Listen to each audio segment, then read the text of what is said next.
Hi, today ay ituturo ko sa iyo kung paano nga ba gamitin ng Employee Attendance and Salary Management feature sa Merchantry.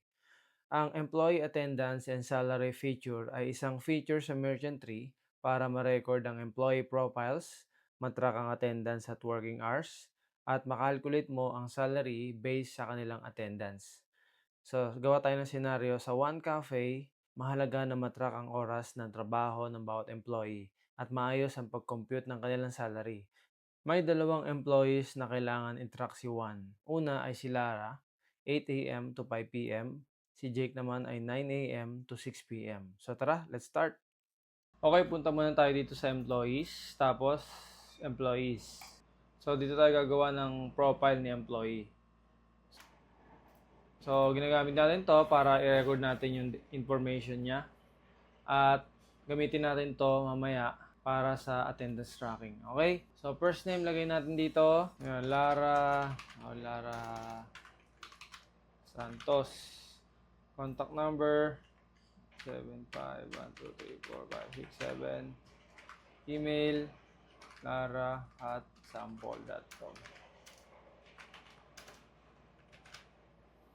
Address, lagyan na natin dyan Cavite. So, employment status, full-time. Meron tayo dito part-time, tsaka contractual. So, self-explanatory naman to, no? So, ngayon, gawin natin siya ay full-time. Then, employment start date. Sabihin natin na, May 1. Employment end date naman, kung kailan siya may endo. So, wala muna tayong lalagay dyan. So, PIN code naman, 6 digits, ay gagamitin natin to para sa security ng iyong attendance. Mamaya gagamitin natin to kapag tayo ay nag-clock in. So, lagyan muna tayo ng PIN code. Link user account naman ay ginagamit natin to kapag gusto mo i-link yung isang cashier. Halimbawa, yung cashier sa kanyang total sales ay meron siyang discrepancy. So, automatic sa pasahod o salary niya, automatic na ikakaltas yon. So, lagyan natin si Lara. Ayan. Dito naman sa pay and compensation, daily rate, magkano yung arawan na pasahod mo kay Lara. Sabihin natin na 700. Base number of hours, sinilagay natin dyan ay 8. So, halimbawa, ano siya? 8 to 5. 8 hours yung trabaho niya, break hours, 1 hour. Okay? Overtime hourly rate, pwede tayo maglagay ng OT pay dito. So, halimbawa, OT pay niya 100 per hour. Pay overtime naman, i-check mo lang to kung gusto mo automatic ma-compute yung kanyang OT. Store assignment naman, saan ba siya naka-assign or saan ba siya nagtatrabaho? Sa main or sa branch? So, lagyan natin dyan main. Pwede kang maglagay ng notes dito kung kinakailangan. Save. So, ayan, meron na tayo ditong isang employee, si Lara Santos. Okay, gawa naman tayo ng second employee natin. Click mo lang itong new. So, second employee natin ay si Jake. Lagyan natin Jake. Sample muna, Padilla. Contact number, 0915. Email. Jake P. Address, lagyan natin, Cavite na lang din. Full time, tapos so, May 1 na lang din natin to. Code.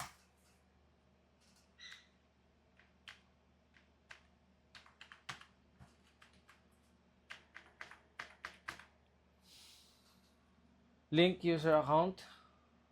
So, si Jake, hindi siya cashier. So, hindi tayo mag-link ng user account dito. Isipin natin si Jake ay, okay, si Jake ay hindi cashier, kaya hindi natin siya i-link dyan. Siya ay barista. Okay, daily rate, sabihin natin na, kunyari, 850. Sample lang. So, ganun din, 9 to 6. Overtime niya naman, sabihin natin 120. Pay overtime, tapos nasa main din. Okay, save. Okay, meron na tayo dito ng dalawang employee. So, punta naman tayo dito sa device mode, tapos attendance tracker.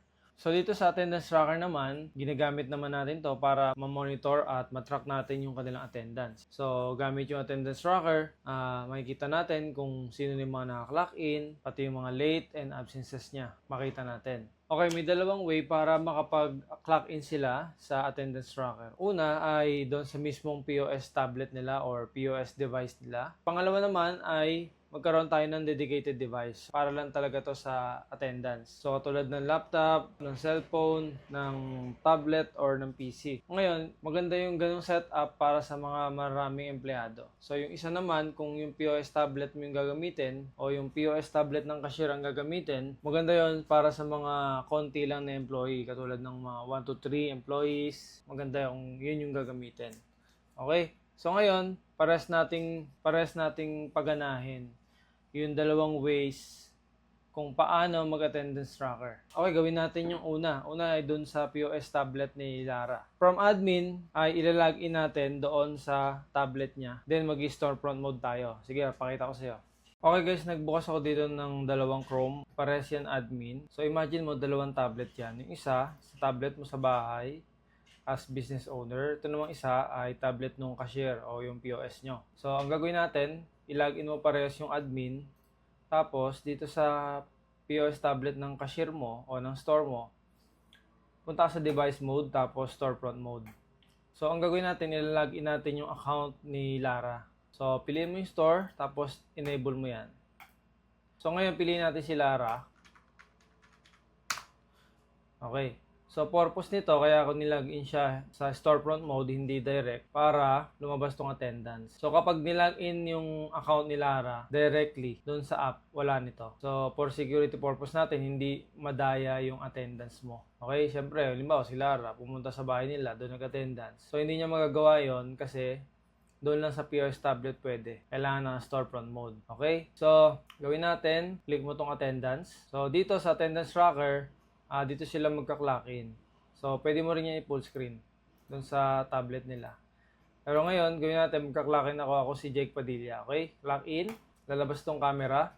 Then, click mo lang to. Yan. Pwede ka mag-retake. Tapos next. Lagay mo lang yung code o yung pin. So, ayan na. Dito naman sa admin mo, makikita mo, meron na yung attendance.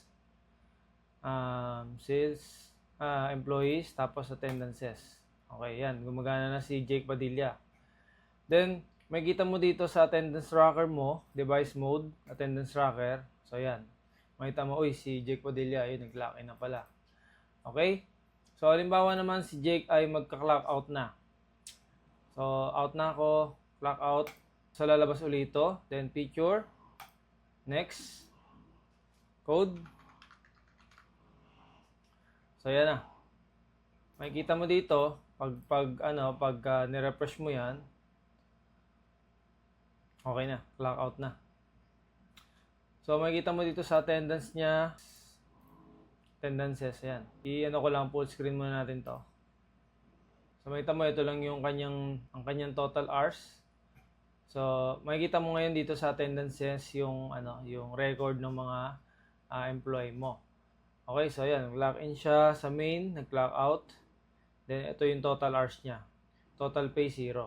Okay, paano naman kapag nalimutan mag-clock in, mag-clock out, o kaya naman nakapasok na siya, na-late siya ng clock in, pero tamang oras naman siya. So, pwede mong gawin, maggawa ka dito ng new. Yan. Select mo lang, kunyari si Jake. Tapos, 9 to 6. 9. Ayan, to 6. Save. So, lalabas yung kanyang attendance dito, 9 hours. So, makita mo yung attendance information niya, pay information niya, ayan, 850. So, kung siya ay may deduction, pwede mo lagay dyan, 50. Automatic yan. Additional pay, halimbawa 100. So, automatic yan, matadagdag. Okay, then pwede ka maglagay ng notes. Pwede mo rin i-delete yung attendance. So, admin lang or owner pwedeng mag-delete ng attendance. Save. So, yan. Okay na. Save na attendance niya. Ngayon, paano kapag gusto mo nang bayaran yung mga employee mo? So, sample natin, ito lang yung babayaran mo. Total pay mo ay 900. Ngayong araw lang. Punta ka dito sa reports, tapos employee reports. So, dito mo makita yung total hours na tinrabaho nila at kung magkano yung babayaran mo o yung kanilang salary. Depende sa range na ilalagay mo. So, ngayon, kay Jake ay 9.01. 2 araw. Pero ang babayaran mo lang ay 900. Ito yung testing natin kanina. Okay? So, pwede kang mag-set dyan, today, yesterday, may mga presets tayo dito. Pwede kang mag-date range dito. Kunyari, quincenas, o kaya naman every week, pwede. So, all stores, o main, o kaya branch, lalabas dyan lahat ng mga employee mo. Kunyari, main lang, edi lahat ng nasa main. Branch, wala. All stores. Pwede mo rin iset kung sinong employee lang. Lara, Jake. Ayan. Okay? Then, kunyari, babayaran mo na siya. I-click mo lang tong create expense. Then, makikita mo dyan, yung name niya ay payroll, May 6. So, status niya, nakadrop muna siya. Transaction date, so ngayong araw yan. Then, store, sa main. Category ay payroll. Expense amount ay 900, tapos pwede kang mag-attach ng mga images dito or PDF ng mga reference mo o kahit na anong mga data. Okay? Notes, automatic gumawa ng notes ang system dito na si Jake Padilla ay merong 900 pesos na salary. Create expense natin to. Paid. Kapag nabayaran mo na siya, paid mo na yan. Create expense. So yan. Expense created successfully. So, makikita mo yan dito sa expenses. Yan, payroll. Okay? So, ganun tumatakbo ang ating employee attendance. Ngayon, balikan natin yung pangalawa naman na kung paano ka mag-track ng attendance mo ay by using dedicated device. Yung dedicated device na yon ay kailangan natin ng gawa ng account. So, punta ka lang sa settings, tapos users. New. Then sa role, piliin mo attendance tracker. Gawa natin ang account.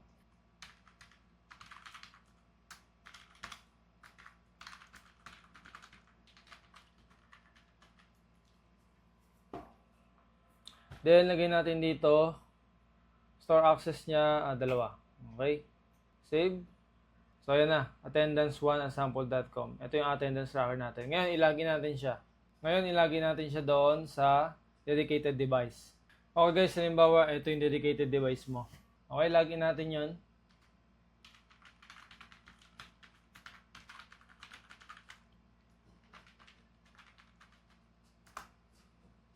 Okay, so ayan na. Ito yung lalabas doon sa attendance tracker nyo na dedicated device. So yan, pwede mo piliin yung branch. So wala tayong ginawang employee dito sa branch, sa main lang. Okay, pwede mo i-full screen yan, exit. Then yan. Okay, so guys, same process lang to doon sa ginawa natin kanina. Then yan, pwede na sila mag-clock in dito. Okay guys, ganun lang kadali gamitin ang ating employee attendance and salary management ng Merchantry.